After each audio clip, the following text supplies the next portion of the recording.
Bismillahirrahmanirrahim. Assalamualaikum warahmatullahi wabarakatuh. Waalaikumsalam warahmatullahi wabarakatuh. Innal hamdalillah nahmaduhu wa nasta'inuhu wa nastaghfiruh wa na'udzu billahi min syururi anfusina wa min sayyiati a'malina. May yahdihillahu fala mudhillalah wa may yudhlilhu fala hadiyalah. Asyhadu an la ilaha illallah wa asyhadu anna Muhammadan abduhu wa rasuluh. La nabiyya ba'da amma ba'du. Pertama-tama mari kita panjatkan puji dan syukur kehadirat Allah Subhanahu wa taala yang telah memberikan rahmatnya sehingga kita bisa berkumpul di tempat yang penuh rahmat ini.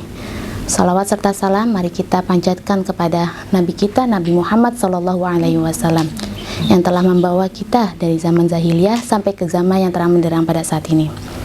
Perkenalkan, nama saya Diah Aisyah Putri, mahasiswa Fakultas Ilmu Kesehatan Prodi D3 Keperawatan. Berdirinya saya di sini, saya akan men-sharing materi dengan tema problem atau masalah kesehatan yang ada di Indonesia. Kita tahu pola hidup bersih dan sehat, apa yang biasa kita singkat yaitu PHBS. PHBS ini adalah perilaku atau gerakan untuk meningkatkan kualitas hidup untuk kesejahteraan atau kesehatan masyarakat. Terlihat sederhana, tapi masih banyak masyarakat yang tidak peduli dengan PHBS ini sehingga menimbulkan beberapa problem atau permasalahan kesehatan di Indonesia. Yang pertama yaitu menjaga kebersihan atau kebersihan yang tidak terawat. Seperti halnya, contohnya yaitu tergenangnya air atau penumpukan sampah yang tidak terawat atau tidak dibersihkan secara teratur, itu akan mengakibatkan pertumbuhan nyamuk jenis Aedes aegypti yang merupakan faktor utama penyakit demam berdarah, yaitu dia membawa virus yang bernama dengue dari satu orang ke orang lainnya, dan itu akan menyebabkan penyakit yang kita tahu demam berdarah. Nah, yang kedua ini ada mencuci tangan, persoalan mencuci tangan. Mencuci tangan ini adalah merupakan prokes yang sudah digalangkan oleh pemerintah untuk upaya pencegahan penyebaran virus corona. Masalah selanjutnya kita beralih ke gaya hidup kesehatan orang Indonesia. Masih banyak pola hidup yang tidak sehat warga Indonesia. Kita bahas yaitu dari permasalahan sirkulasi ruangan atau sirkulasi udara, dari tingkat kelembapan juga. Nah, ini akan mengakibatkan pertumbuhan bakteri yang bernama Mycobacterium tuberculosis, dan ini adalah penyebab utama terjadinya penyakit TBC atau tuberkulosis. Yang ketiga, masalah selanjutnya yaitu penyakit kardiovaskular.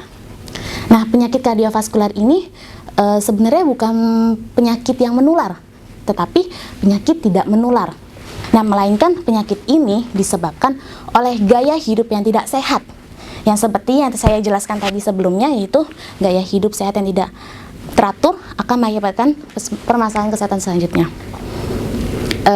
Seperti kebiasaan merokok.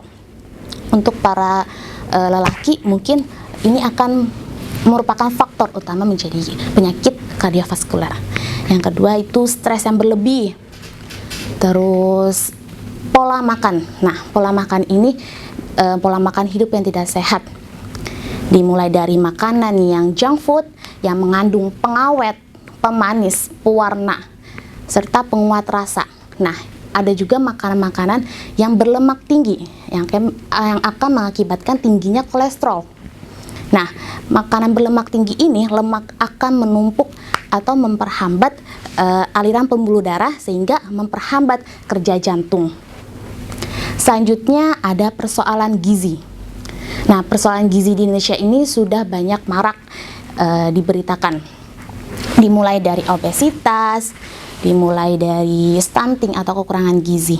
Obesitas itu disebabkan karena pola makan yang berlebihan atau kekurangan aktivitas fisik seperti olahraga.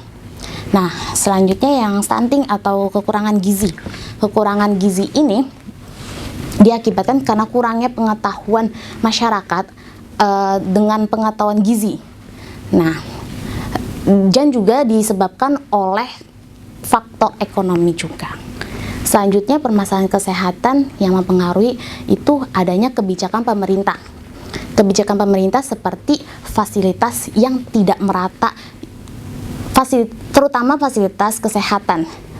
Fasilitas kesehatan ini tidak merata di Indonesia, terutama di kota-kota terpencil di Indonesia. Nah, dari permasalahan kesehatan ini kita tahu bahwa ya memang harusnya lebih baik mencegah daripada mengobati. Pencegahan ini dimulai dari kita, dari diri kita sendiri, baru menyebar ke kalangan keluarga, baru ke kalangan masyarakat umum. Kurang lebih sedikit itu aja materi yang saya sampaikan, kurang lebihnya mohon maaf. Wabillahi taufik wal hidayah. Wassalamualaikum warahmatullahi wabarakatuh. Waalaikumsalam warahmatullahi wabarakatuh.